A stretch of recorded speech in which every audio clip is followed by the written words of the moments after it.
Hello दोस्तों। Impressive GS classes में आपका स्वागत है। मैं ब्रजेश कुशवाहा ग्रुप डी के कुछ क्वेश्चन को लेकर आया हूं और आप लोग प्रैक्टिस कीजिए। ग्रुप डी के कुछ क्वेश्चन बढ़िया इम्पोर्टेंट और साइंस क्वेश्चन हैं। कमेंट करके बताइए कि कैसा लग रहा है आप लोगों को। चलिए हम लोग फर्स्ट क्वेश्चन की ओर चलते हैं। निम्न में से किस भौतिक मात्राओं की इकाई एक समान होती है? निम्न में से किन भौतिक मात्राओं की इकाई जो होती है समान होती है? तो कार्य और ऊर्जा ऑप्शन ए, ऑप्शन बी बल और दाब, ऑप्शन सी बल और वेग, ऑप्शन सी बल और, यहाँ मिस्टेक हो गया, बल और कार्य। तो आपका आंसर हो जाएगा कार्य और जो ऊर्जा होता है, कार्य और ऊर्जा का जो होता है उसका होता है क्या? वो कार्य और ऊर्जा का होता है जूल होता है। कार्य और ऊर्जा का जूल होता है। ठीक है। दूसरा है बल का न्यूटन होता है और दाब का होता है मात्र क्या होता है? दाब का न्यूटन वर्ग मीटर होता है। न्यूटन वर्ग मीटर होता है।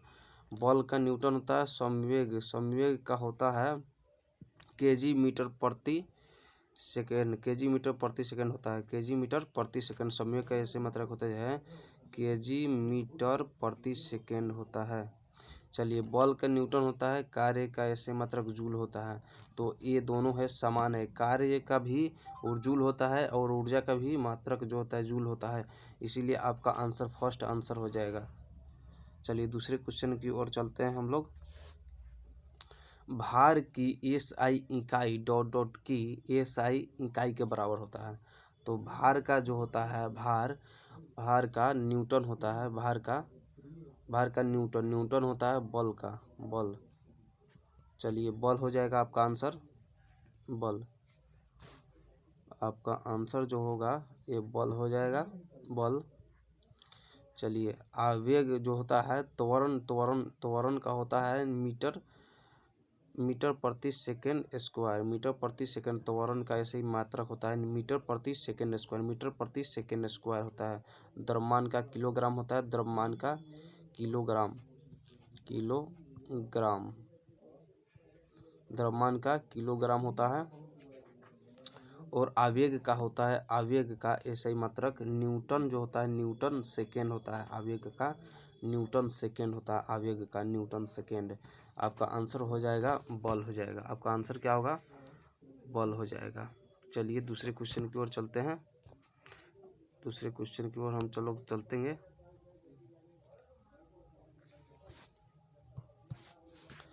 शक्ति का इकाई जो होता है, शक्ति का इकाई क्या होता है? शक्ति का इकाई जो होता है क्या होगा? शक्ति की इकाई, शक्ति का इकाई आप लोग देखिए, वाट होगा, जूल होगा, एम्पियर होगा, द्रव्यमान होगा। तो आपका शक्ति का इकाई क्या हो जाएगा? वाट हो जाएगा। आपका वाट हो जाएगा। आपका आंसर क्या हो जाएगा? वाट हो जाएगा। वाट हो जाएगा। जूल जो होता है जूल कार्य और ऊर्जा का ऐसे मात्रक जूल होता है। एम्पियर विद्युत धारा का ऐसे मात्रक होता है। द्रव्यमान किलोग्राम होता है। द्रव्यमान का ऐसे मात्रक किलोग्राम होता है। चलिए दूसरे क्वेश्चन की ओर हम लोग चलते हैं।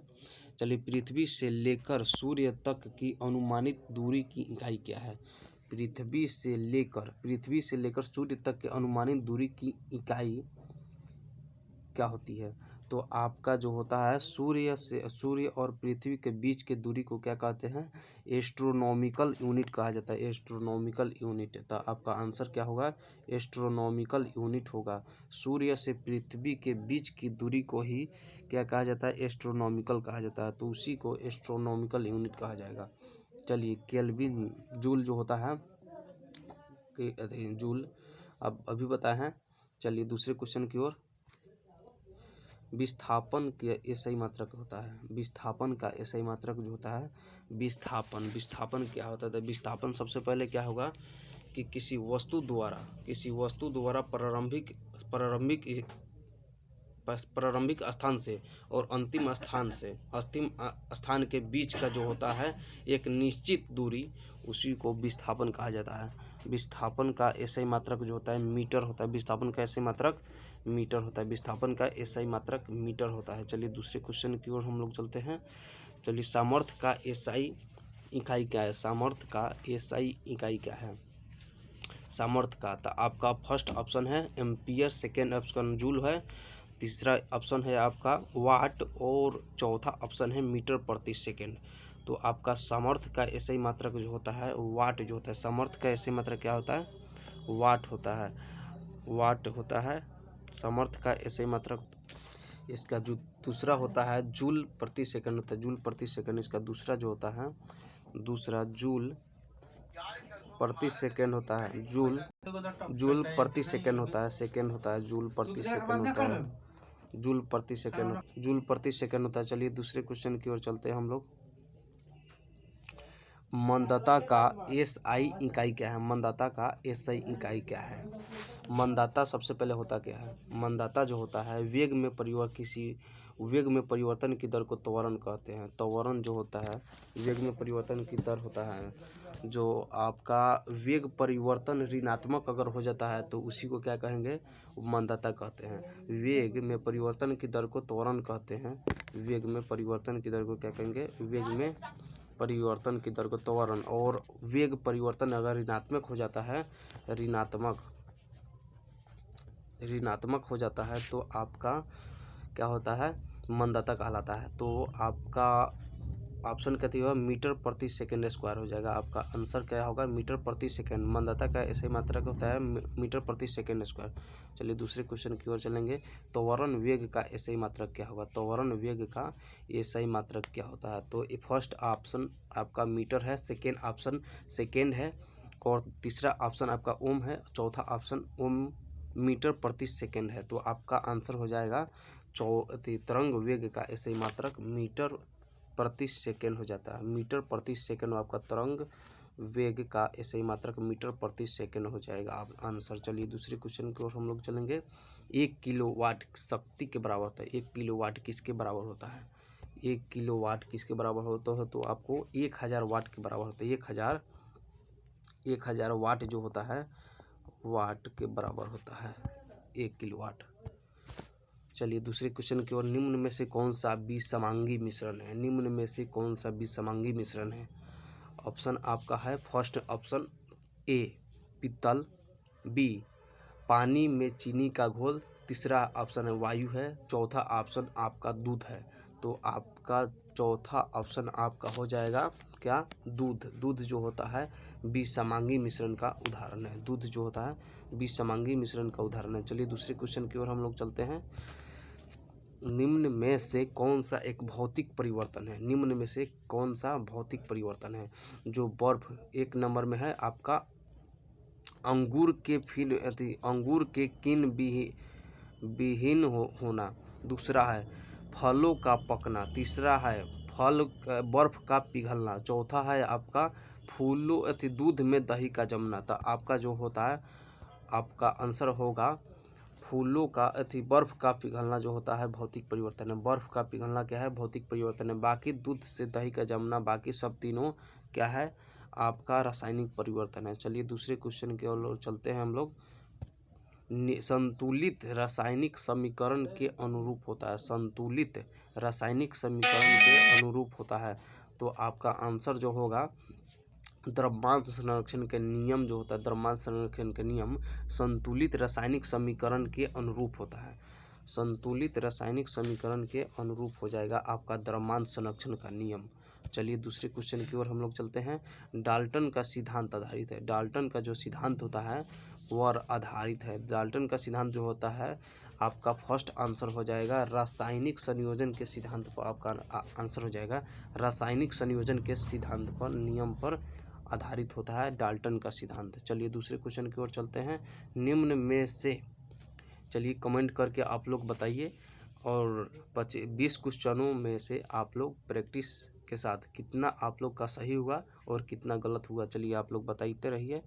दूसरे क्वेश्चन की ओर चलते हैं। निम्न में से किन परमाणुओं की अविभाज्यता के बारे में बताया था, निम्न में से किसने परमाणु की विभाज्यता के बारे में बताया था। तो आपका डाल्टन ऑप्शन आपका फर्स्ट में है, डाल्टन ही आंसर होगा आपका। डाल्टन जो होता है डाल्टन ने ही परमाणु के अविभाज्यता के बारे में ही बताया था। चलिए दूसरे क्वेश्चन की ओर चलते हैं हम लोग।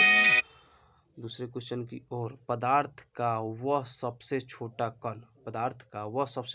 कण जिसका स्वतंत्र अस्तित्व है।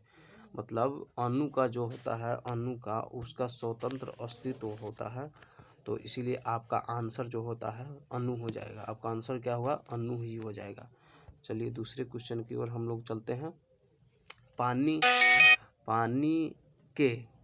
के 5 अणुओं का द्रव्यमान क्या होता है? पानी के 5 अणुओं का द्रव्यमान कितना हो जाएगा? तो आपका आंसर जो होता है वह 90 हो जाएगा। आपका आंसर क्या होगा? 90 होगा। देखिए पानी में जो होता है, पानी में H2O होता है, पानी का H2O होता है, तो क्या होता है? तो आपका H का द्रव्यमान 1 हो जाएगा। परमाणु संख्या 1 है, दुगुना करेंगे द्रव्यमान संख्या आ जाएगा। और ऑक्सीजन का परमाणु संख्या क्या होता है? 8 होता है, द्रव्यमान 16 हो जाएगा। तो H2O, H में है आपका 1 परमाणु, तो 1 हो जाएगा। ऑक्सीजन में है H गुने 2 परमाणु है हाइड्रोजन का, तो 2 हो जाएगा। प्लस आपका कितना है? ऑक्सीजन का 8 दूना 16 हो जाएगा, 16 हो जाएगा। 16 प्लस 2 18 हो जाएगा। और 18 और कह रहा है एक जो पानी का 1 परमाणु में आपका हो जाएगा 18 जो होता है, तो आपका आंसर हो जाएगा 5 जो है 5 पानी में कह रहा है, तो 18 गुने 5 करेंगे तो कितना होगा? 90 यूनिट हो जाएगा। 90 यूनिट हो जाएगा आपका। पानी के 5 अणुओं का द्रव्यमान जो होता है 90 यूनिट के बराबर हो जाएगा आपका। इसीलिए आपका 90 यूनिट हो जाएगा। आंसर आपका 90 यूनिट हो जाएगा। बाकी सब गलत है। आपका 18 यूनिट, 10 यूनिट, मतलब 80 यूनिट और 100 यूनिट सभी गलत है। 90 यूनिट आपका आंसर हो जाएगा। चलिए दूसरे क्वेश्चन की ओर चलेंगे हम लोग। CO2 में कार्बन की प्रतिशत मात्रा क्या होती है? CO2 में कार्बन की प्रतिशत मात्रा देखिए। CO2 में तो आपका कार्बन की होता है, कार्बन के परमाणु संख्या जो होता है 6 होता है। इसका द्रव्यमान संख्या 12 हो जाएगा। द्रव्यमान संख्या प्लस आपका ऑक्सीजन जो होता है परमाणु संख्या 8 होगा। द्रव्यमान जो होगा आपका कितना हो जाएगा? द्रव्यमान 16 हो जाएगा। और 16 हो जाएगा तो इसका 2 परमाणु है, तो 16 दूना 32 हो जाएगा। इसका 32 हो जाएगा प्लस 12 जो होता है 44 को हो जाएगा। कुल जो होगा आपका 44 को होगा। इसमें दिया हुआ है आपका CO2 में कार्बन परमाणुओं का परमाणु भार दिया हो। CO2 में कार्बन परमाणु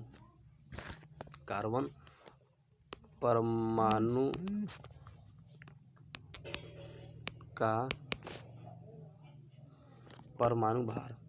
परमाणु भार दिया हुआ है। परमाणु भार दिया है 12, तो आपका प्रतिशत पूछ रहा है, तो 12 गुने लिखेंगे 100 बटा कितना, कुल कितना है 44। इसका सोल्व कीजिएगा तो आएगा 27.3। आपका आंसर हो जाएगा 27.3 हो जाएगा आंसर। CO2 में कार्बन की प्रतिशत मात्रा कितना होगा? 27.3 हो जाएगा। चलिए दूसरे क्वेश्चन की ओर चलते हैं। रक्त क्या है? रक्त जो होता है आपका एक संयोजी ऊतक होता है। रक्त क्या है? आपका एक संयोजी ऊतक हो जाता है। रक्त आपका एक संयोजी ऊतक हो जाएगा। रक्त आपका एक संयोजी ऊतक है। बाकी आपका एक पेशीय ऊतक, एक पैकिंग ऊतक, एक सहायक ऊतक, ये सब गलत है।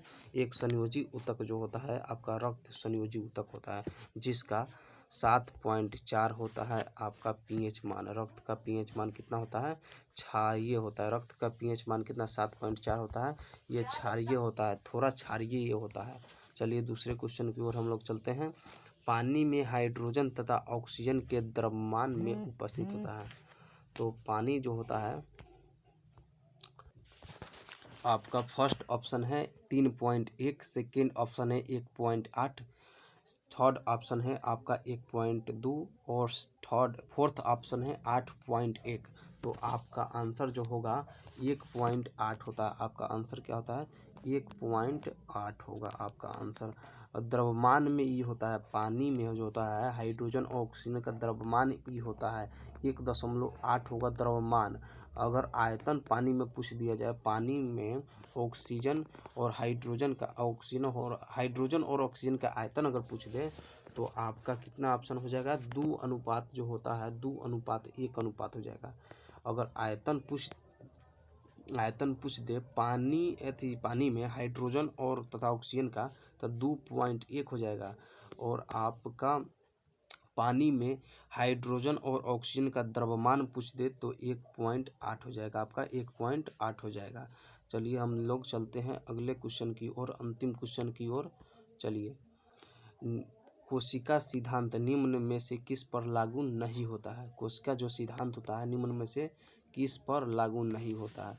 जो कोशिका सिद्धांत होता है आपका निम्न में से किस पर, फर्स्ट ऑप्शन आपका हो जाएगा जीवाणु, सेकेंड आपका आंसर होगा कवक, और थर्ड ऑप्शन होगा आपका शैवाल, और चौथा ऑप्शन हो जाएगा आपका विषाणु। चलिए कमेंट करके आप लोग बताते रहिए कि आप लोग कितना में कितना आपका स्कोर हुआ।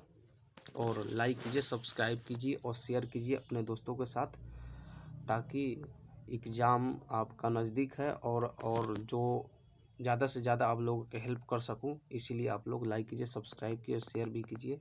चलिए, कोशिका सिद्धांत निम्न में से किस पर लागू नहीं होता, तो आपका आंसर जो होता है विषाणु, वो विषाणु पर आपका कोशिका सिद्धांत लागू नहीं होता है। विषाणु जो होता है, विषाणु ये कोशिका सिद्धांत लागू नहीं, तो वायरस पर जो होता है विषाणु पर लागू नहीं होता है। इसीलिए बार बार क्वेश्चन पूछा हुआ क्वेश्चन है, आपका एनटीपीसी 2018 में क्वेश्चन ये सब पूछा हुआ, सभी क्वेश्चन आपका इम्पोर्टेंट है। 2018 में क्वेश्चन पूछा हुआ, सभी क्वेश्चन आपका पूछा हुआ क्वेश्चन है, ना कि बिना पूछा हुआ क्वेश्चन आप लोग के सामने प्रस्तुत किए हैं। बाकी सब क्वेश्चन आप लोगों का पूछा हुआ क्वेश्चन है। आप लोग कमेंट करके हर रोज़ बताइए और हर रोज़ पढ़िए, इस पर आप लोग टेस्ट दीजिए और ज़्यादा से ज़्यादा शेयर कीजिए। चलिए, थैंक्स, धन्यवाद दोस्त, लव यू।